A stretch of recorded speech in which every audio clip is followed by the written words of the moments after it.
Fadila Zahra di sini akan memaparkan mengenai perbandingan sistem politik dua negara.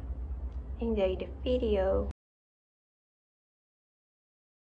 Dari negara Jerman itu sendiri berada di wilayah Erat, di mana bentuk dari negaranya ini adalah negara bagian yang di dalamnya itu terdapat 16 negara yang ada. Di tahun 1949 itu terjadi perang dingin. Nah, adanya perang dingin tersebut membuat negara Jerman itu terpecah menjadi dua bagian, di mana ada Jerman Timur dan juga ada Jerman Barat.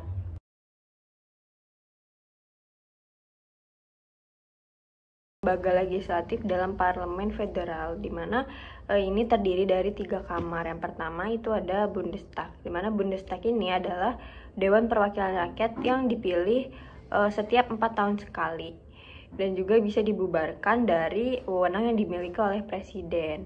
Nah, peran yang dimiliki oleh Dewan Perwakilan Rakyat ini sendiri adalah berperan penting dalam proses pembuatan undang-undang negara dan juga pembuatan kebijakan pemerintahan. Selain itu, wewenang yang dimiliki oleh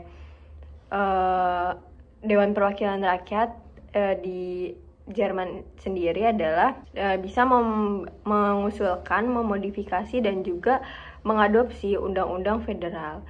Selain itu, ada juga tugas penting yang dimiliki oleh Bundestag sendiri. Itu adalah yaitu memilih seorang Perdana Menteri atau Kanselir.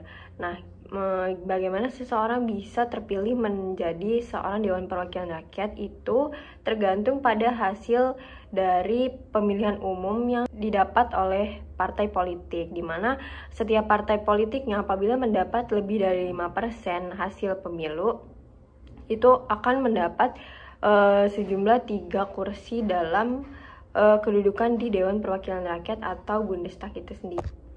Nah, yang ketiga adalah Bundesversammlung, di mana ya ini adalah Dewan Permusyawaratan.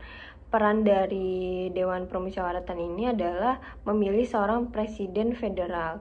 Nah, biasanya anggota dari Dewan Permusyawaratan ini sebagian dari anggota Bundestag, dan sebagiannya adalah perwakilan delegasi Landtag, di mana delegasi Landtag ini adalah perwakilan-perwakilan dari setiap negara bagiannya. Nah, pembentukan Dewan Permusyawaratan ini ada di waktu-waktu tertentu, misalnya adalah saat pemilihan presiden. Nah, badan permusyawaratan ini termasuk ke dalam lembaga yang sifatnya itu sementara dan juga fungsinya terbatas. Nah, selain lembaga legislatif, ada juga lembaga eksekutif di dalam negara Jerman. Nah, lembaga eksekutifnya itu sendiri dibagi menjadi 2, yaitu Bundeskanzler atau pemerintah federal, dan juga Bundespresiden atau presiden federal. Yang pertama dalam lembaga eksekutif di negara Jerman ini adalah Bundeskanzler, di mana Bundeskanzler ini adalah kepala pemerintahan di negara federal. Nah, peran yang dimiliki dari Bundeskanzler atau kepala pemerintahan ini yaitu pengaturan dan juga pelaksanaan kebijakan-kebijakan di pemerintahan Jerman. Selain itu, Bundeskanzler ini memiliki peran untuk membentuk sebuah kabinet. Selain membentuk kabinet, Bundeskanzler ini dapat menentukan jumlah dan juga tugas dari para menteri. Selain itu, Bundeskanzler ini merupakan kunci dari sistem politik yang ada di negara Jerman. Selanjutnya ini ada Bundespresiden, di mana Bundespresiden ini adalah kepala negara yang dipilih oleh Dewan Permusyawaratan, dan juga Bundespresiden ini memiliki wewenang untuk mewakili negara Jerman secara hukum dan juga melakukan hubungan diplomasi. Selain itu, peran lain yang dimiliki oleh Bundespresiden ini adalah memberhentikan seorang hakim federal, juga para pegawai federal serta para perwira. Selain itu, peran lain yang dimiliki oleh Bundespresiden ini adalah mengusulkan adanya seorang kanselir dan juga membubarkan Bundestag. peran yang sangat penting yang dimiliki oleh Bundespresiden ini adalah menjaga stabilitas politik negara. Selanjutnya adalah sistem kepartaian dan juga pemilu yang ada di negara Jerman, di mana negara Jerman ini sendiri itu menganut sistem multipartai yang dimana ada 7 partai besar yang berada di negara Jerman, diantaranya yaitu CSU, CDU, SPD, FD, Die Linke atau Partai Kiri, dan Die Grünen atau Partai Hijau. Nah, selanjutnya itu terbentuklah partai besar baru yaitu Alternatif for Deutschland atau AfD, di mana ketujuh partai besar ini akan memperebutkan sekitar 500 kursi yang ada di parlemen. Selanjutnya itu ada sistem pemilu yang dilaksanakan di negara Jerman, di mana negara Jerman ini menganut sistem pemilu yaitu MMP atau Mixed Member Proportional, yang merupakan perwakilan dari adanya proporsional presentatif dan juga suara mayoritas, di mana pemilu yang berjalan di negara Jerman ini akan dilakukan sebanyak 2 kali dalam satu surat suara. Yang pertama itu penentuan untuk kedudukan di parlemen. Yang kedua adalah penentuan dari partai yang nantinya akan terpilih ke dalam parlemen berdasar nomor urut. Nah, para pemilih di kegiatan pemilu ini minimal memiliki usia 18 tahun. Alasan diberlakukannya sistem multipartai di sistem kepartaian negara Jerman ini karena beragamnya ras, suku, agama, dan juga keyakinan yang dimiliki oleh warganya yang ada di negara Jerman. Nah, ini menjadi kelebihan tersendiri dalam sistem penentuan parlemen, di mana sistem multipartai ini memberi peluang bagi partai-partai yang masih baru dan juga terbilang kecil di dalam sebuah negara itu bisa menduduki sebuah kursi parlemen. Contohnya itu ada partai baru yaitu AfD yang baru terbentuk di tahun 2013, akan tetapi partai tersebut bisa lolos ke dalam pemilihan parlemen. Itu ada bidang sosial budaya, di mana dalam bidang sosial budaya ini terdapat bahasa. Nah, bahasa yang digunakan oleh masyarakat di negara Jerman ini adalah bahasa Jerman atau Dutch, di mana masyarakat itu mayoritas akan mengajarkan bahasa standar Dutch atau bahasa Jerman tingkat tinggi.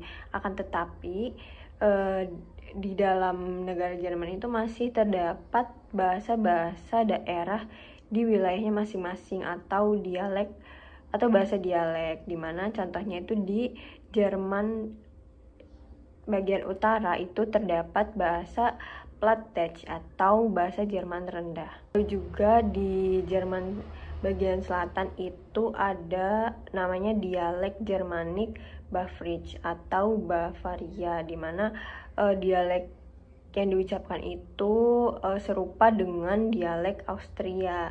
Akan tetapi dari adanya perbedaan dialek-dialek tersebut, masyarakat Jerman itu cenderung dapat memahami makna dan juga frasa di dalamnya. Jadi adanya perbedaan itu tidak menjadi halangan dalam mereka berkomunikasi. Nah, karakteristik budaya yang ada di negara Jerman ini sangat bervariasi di setiap negaranya. Itu cenderung dikaitkan dengan bagaimana perbedaan warisan tradisional, budaya, makanan, arsitektur, dan lainnya dari masing-masing negara. Selain itu juga ada perbedaan aksen, sikap sosial, dan afiliasi agama. Itu terlihat di beberapa bagian di kota maupun desa yang ada di negara Jerman. Di banyaknya perbedaan itu, masyarakat Jerman tetap merasa bangga atas adanya perbedaan dan juga sikap patriotisme dan loyalitas terhadap daerah tempat tinggalnya masing-masing. Setiap kota dan negara bagiannya itu memiliki lambangnya tersendiri yang seringkali cenderung lebih sering dilihat daripada bendera nasional yang ada di tempat umum. Akibat dari Perang Dunia Kedua yang terjadi itu menyebabkan Jerman itu terbagi menjadi dua, yaitu Jerman Barat dan juga Jerman Timur, di mana Jerman Barat ini lebih memiliki sistem kapitalis, serta Jerman Timur ini yang lebih kepada sosialis. Hal ini bisa juga dilihat dari bagaimana bidang ekonomi, demografi, dan juga sikap politik yang berbeda, di mana penduduk Jerman Timur itu cenderung lebih tua, kurang religius, dan juga kurang multikultural dibandingkan penduduk yang ada di Jerman Barat. Masyarakat yang berada di negara Jerman itu cenderung menghargai adanya privasi, di mana masyarakat itu cenderung tidak membagi banyak informasi dan juga pandangan politik terhadap orang asing. Nah, hal tersebut itu terjadi dapat dikaitkan dengan peristiwa masa lalu, yaitu Perang Dingin, di mana privasi dilanggar seperti adanya Perang Dingin yang terjadi. Selain budaya yang dimiliki oleh masyarakat yang ada di negara Jerman, ada juga agama atau keyakinan yang dianut oleh masyarakatnya, di mana sebanyak 60% masyarakat di Jerman itu mengidentifikasi diri sebagai penganut agama Kristen. Terdapat dua gereja terbesar di negara Jerman, yakni Gereja Katolik Roma dan juga Gereja Injili di Jerman, di mana Gereja Injili ini mencakup beragam aliran Protestan, termasuk Gereja Lutheran, Gereja Reformasi, dan juga Gereja Persatuan di Prusia. Selain 60% masyarakat menganut agama Kristen, 40% masyarakat yang ada di negara Jerman itu mengidentifikasi diri sebagai masyarakat yang tidak memiliki agama atau kepercayaan atau non-religius. Ini termasuk masyarakat Jerman yang dirinya meyakinkan diri bahwa ia adalah seorang ateis atau agnostik. Selain itu, ada juga 5% warga Jerman yang mengidentifikasi diri sebagai penganut agama Muslim atau Islam. Selanjutnya adalah pembahasan mengenai negara Rusia, di mana negara Rusia ini dikenal sebagai Federasi Rusia yang luasnya itu membentang dari Eropa Timur sampai ke Asia Utara. Nah, negara Rusia sendiri itu menganut pada awalnya di masa pemerintahan Vladimir Lenin, negara Rusia itu menganut sistem pemerintahan yang sosialis, di mana sistem ini menjalankan pemerintahan dengan menghapuskan adanya kepemilikan pribadi dan juga pemerintah yang mengontrol segala kepemilikan atas atau kegiatan ekonomi masyarakat. Setelah runtuhnya Uni Soviet, negara Rusia ini mengalami perubahan dalam segi politik, di mana negara ini kemudian menjadi negara federal dengan ideologi demokrasi dan juga sistem pemerintahan yang presidensial. Dalam sistem pemerintahan yang presidensial, presiden mempunyai wewenang penuh atas kekuasaan negara dan juga kekuasaan pemerintah sebagai kepala negara dan juga kepala pemerintahan, di mana presiden ini memegang kendali penuh dan juga memiliki kedudukan yang absolut sebagai eksekutif dan independen terhadap lembaga legislatif dan juga lembaga yang mewakili rakyat. Nah, presiden dan juga perdana menteri ini mempunyai kendali atau kekuasaan tertinggi dalam sistem pemerintahan yang ada di negara Rusia. Nah, di negara Rusia sendiri, perdana menteri memiliki kedudukan yang terbatas dalam hal-hal yang berkaitan dengan peraturan dalam negeri, pemerintahan dalam negeri, kebijakan-kebijakan yang mengatur birokrasi pemerintahan dan juga kebijakan sosial yang berjalan. Dengan adanya kedudukan presiden sebagai kedudukan tertinggi dan juga penguasa negara yang mutlak, presiden juga memiliki wewenang atas penunjukan seorang perdana menteri dan juga Duma Negara atau badan legislatif. Selain itu, Presiden sendiri memiliki wewenang atas kebijakan luar negeri, pertahanan, dan juga keamanan. Dan juga Presiden itu memiliki wewenang untuk membuat tindakan darurat yang harus dilakukan walaupun tindakan tersebut berakibat kepada pelanggaran dalam konstitusi. Sistem pemilu yang berjalan di negara Rusia adalah sistem proporsional, di mana pemilu yang berjalan itu dilakukan untuk memilih presiden, Duma negara atau dewan rakyat, sampai kepada gubernur dan juga pemerintahan daerah, di mana kedudukan presiden hanya bisa dilakukan sebanyak dua periode berturut-turut. Dan juga pemilu di negara Rusia ini berjalan atau berlangsung selama 6 tahun sekali.